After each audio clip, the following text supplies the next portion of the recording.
The What's Neat This Week podcast is supported by enthusiastic model railroaders just like you. Additional support is provided by Oak Hill Model Railroad Track Supply. Check them out. Their website is ohrtracksupply.com. Further support is provided by Athearn Trains. Check out all the new monthly announcements at athearn.com. Can you do this? Yeah, just you and I. I'm not going to use this because it's rude. Come on, cameraman, get in here. Dirk? All right, let's go. Somebody give me a countdown. And everybody up here. 3, 2.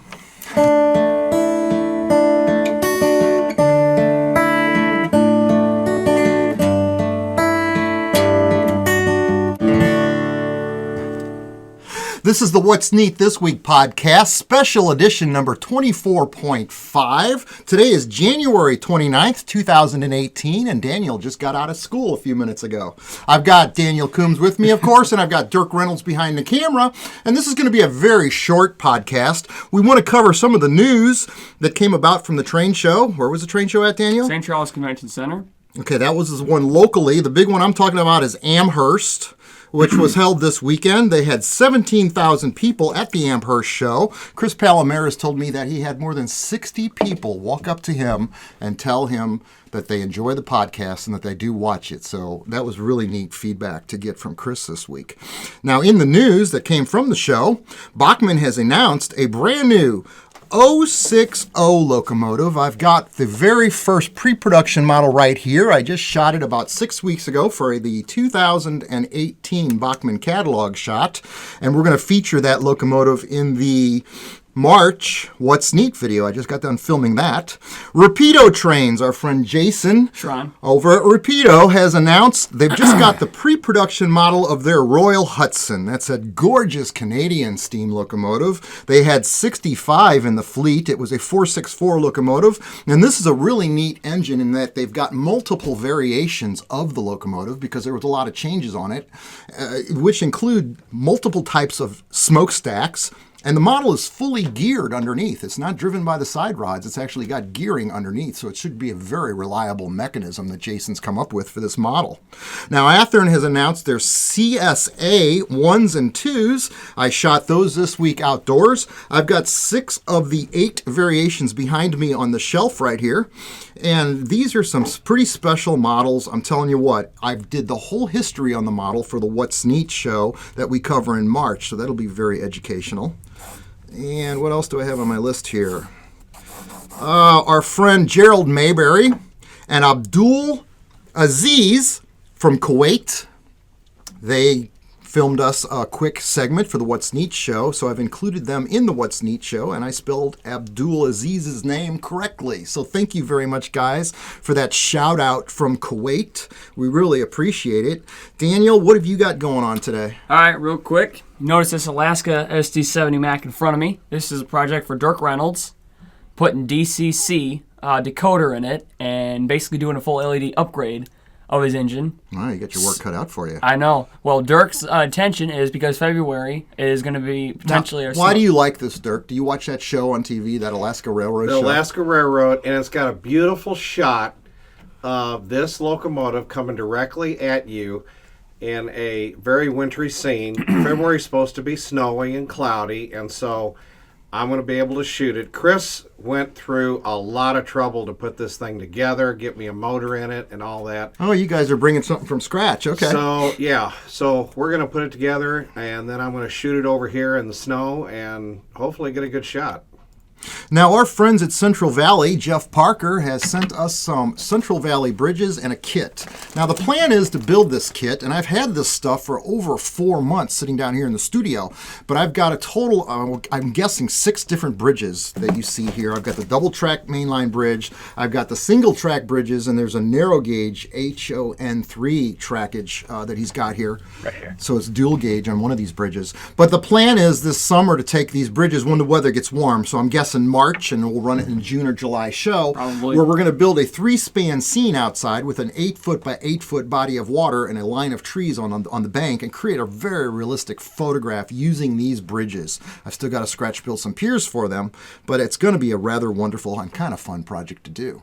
And now this is going to be a very short show tonight with regards to the podcast part. We just wanted to cover the latest news, which I think I've got everything on the list scratched off. Yep, you do. Now, I want to end this show with an interview that I conducted with a gentleman, Kevin Ruble. You know him as the proprietor and owner of Caboose, that wonderful train store in Lakewood, Colorado. And I interviewed Kevin in his home one evening, and Kevin's a fascinating man. This interview we are all going to learn something from. It should be running on the CNBC Business Report because the stories he's got to tell, nobody else can tell. It's absolutely fascinating 8-minute interview coming up. The one thing that I want to say about Kevin is when I think of his name, I think of the word integrity, and that's not just BS. The fact is, this man is going to do a lot of good things for the hobby in the future, which is going to affect all of us in a very positive way. So enjoy this few-minute interview with Kevin Ruble. I'm Ken Patterson, the host of the What's Neat show at Model Railroad Hobbyist Magazine, and tonight I've got Kevin Ruble.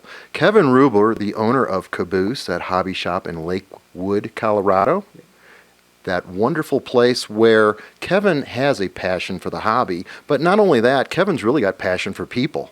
The one thing I've gotten out of talking to you over the last few hours is how much people is first, profits are second, and there's a philosophy behind that. But Kevin, tell us your passion about trains.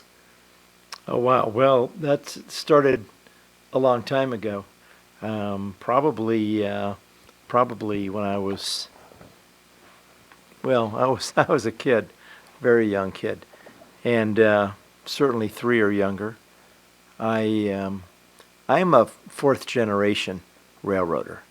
My grandfather worked for the Illinois Central Railroad in Kentucky, out of Central City, Kentucky, in track service, and my uncle worked for the Indiana Harbor Belt for a while, and so that makes me the 4th generation railroader in our family. So I've worked for real railroads. Right out of college, I worked for the Katy Railroad. But far before that, there was a spark within, if you will, for a passion for trains. And I really just love trains.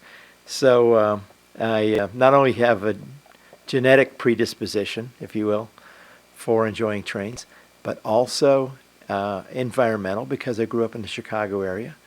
Both my parents grew up in Northwest Indiana, and so if you're familiar with that part of the country, you know that particularly back in the 60s and 70s, there were dozens of railroads that came in beneath the south end of Lake Michigan, entering Chicago, and they all came together in Northwest Indiana. So it was hard to go anywhere in that part of the country without being caught by a train at a crossing. So I was surrounded by trains, whether by nature or nurture. So it was just fairly natural that I became a train enthusiast. And I practiced that my entire life. So far, I've went to college with the intention of working for a railroad. Worked for the Katy Railroad right out of college. And went back, got my graduate degree, my MBA, and ended up in finance for quite a while, but couldn't get very far away from the railroad industry. So I started consulting and helping buyers and lenders, buyers of and lenders to spin-offs from Class 1 railroads, starting with the Illinois Central in the mid-'80s, and also working with Santa Fe and the Burlington Northern and CSX, among others. So I had a passion for that and started consulting, helping folks do that. I also had another passion for what I've come to call conscious business, which is, and particularly conscious employee-owned business, which is just running a business with a higher purpose than profitability. So companies like Southwest Airlines, REI, Patagonia, Whole Foods, Trader Joe's, companies like this that lead the marketplace by not focusing necessarily on the bottom line, but by focusing on a higher purpose, doing something positive for society. So I had the opportunity to marry those two passions, if you will, in 2005 with the divestiture of the Ludington branch in Michigan from CSX Transportation. As the founder of Marquette Rail, I led that transaction, and we ended up acquiring by lease. I have a little map here. If you want to zoom in on, if you can zoom in on that. We acquired by lease 130 miles of railroad from Grand Rapids up to Ludington and Manistee, Michigan. And I say marrying two passions because one was I'd always had a passion to own a railroad, but the second was this railroad was employee owned, and that was a significant a step for me because I insisted that any deal we did in the industry would be owned significantly by our employees. Marquette Rail was 60% employee owned. So and here's a nice, for those who are interested in the model side, this is a model of one of our the only locomotives, as a matter of fact, that ever got painted in our true paint scheme, the 3001. This is a model made by Mike's Train House a few years ago. And that was a paint scheme that I was able to I designed myself and actually helped apply in the shop. So it's always been natural that I be in the train business. And so we ran Marquette. I ran Marquette for the first 5 years and then moved to Colorado when we made a decision that the timing was right to probably sell the company. And again, we had employee ownership, so we had to think what was in the best interest of the employee owners. Warren Buffett had just purchased BNSF and changed dynamics of the industry. And so we held an auction and decided to invite the usual suspects. Got down to bidding between a few companies, and ultimately the best offer came from Rail America, which purchased our property, and they closed early 2012. Now our return on investment was pretty phenomenal. It was I've worked in venture capital and I've worked in investment banking, and in those fields it would have been a business home run. But what made me most proud about that particular transaction was the fact that of our 30 employee owners, when we sold, 13 had been with us since startup, and every one of those walked away with more than $1 million in their ESOP account each. And so my purpose when I started Marquette Rail was to make a difference in people's lives, and we did that. That's central to everything I do. So it's no different today at Caboose. So I'm passionate about trains. I'm having a lot of fun running Caboose and growing it into some new areas, new for this space and for this hobby. But also passionate about the amazing team that we have built.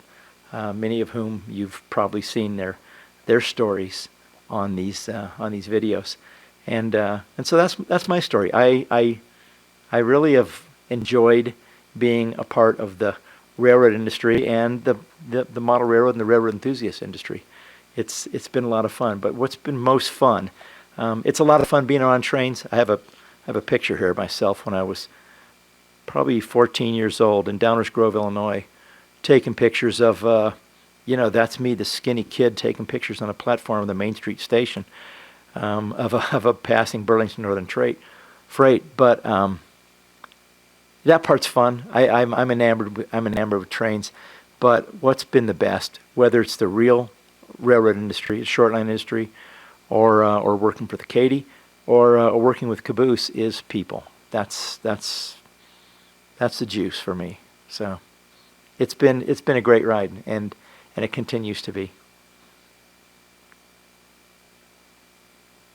What do you think?